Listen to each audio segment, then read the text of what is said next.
मैं उमा, एक औरत, एक माँ और शायद अब कुछ भी नहीं।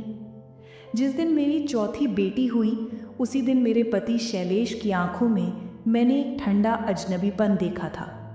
उन्होंने ना बच्ची को देखा ना मुझे, बस डॉक्टर से एक ही सवाल पूछा, फिर लड़की।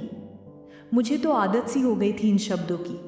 पहली बेटी पर भी दुख, दूसरी पर भी चुप्पी, तीसरी पर अपमान और अब चौथी पर खामोशी भी नहीं, बस एक फैसला। कुछ ही महीनों बाद उन्होंने दूसरी शादी कर ली। औरत कौन थी?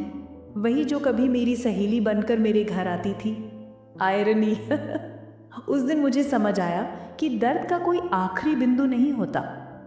दूसरी शादी के बाद सब बदल गया। पहले मैं अदृश्य हुई, फिर मेरी बेटियां और फिर एक दिन हमें घर से निकाल दिया गया। 4 बच्चियां, एक माँ और सर्दी की रात। हमने एक सरकारी शेड में आसरा लिया।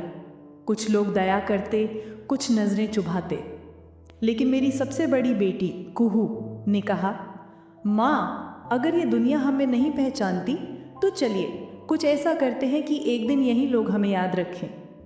मैंने छोटे छोटे काम करने शुरू किए, बर्तन धोने से लेकर सब्जी बेचने तक। बेटियां स्कूल जाती, लौटकर मेरी मदद करती। हम सब एक दूसरे का सहारा बन गए। एक दिन मेरी दूसरी बेटी मीरा ने एनजीओ की एक महिला को पास आकर कहा, आंटी, हमें पढ़ाई बहुत पसंद है लेकिन हमारे पास किताबें नहीं हैं, क्या आप कुछ मदद करेंगी? बस वहीं से बदलाव की शुरुआत हुई। एनजीओ ने मदद दी, स्कूल में स्कॉलरशिप मिली और मेरी बेटियां पढ़ने लगी। कुहू ने इंजीनियरिंग टॉप की, मीरा ने यूपीएससी क्लियर किया। छोटी 2 बेटियां आर्ट और सोशल वर्क में आगे बढ़ीं। एक दिन हम सब एक फंक्शन में आमंत्रित थे। मीरा को बतौर एसडीएम सम्मान मिल रहा था। तभी मन से दूर एक बूढ़ा शख्स खड़ा दिखा, शैलेश। उनकी आंखों में पछतावा था, लेकिन हम अब माफ करने की हद पार कर चुके थे। मीरा मन से बोली, मैं उस माँ की बेटी हूँ जिसे इस समाज ने सिर्फ इसलिए ठुकराया क्योंकि वो बेटियाँ पैदा कर रही थी, मगर माँ ने कभी हार नहीं मानी। आज मैं यहाँ तक पहुँची हूँ क्योंकि मेरी माँ ने हार की परिभाषा ही बदल दी। पूरा हॉल तालियों से गूंज उठा। अंत नहीं, शुरुआत है। अब हम उसी शहर में रहते हैं लेकिन पहचान नहीं है।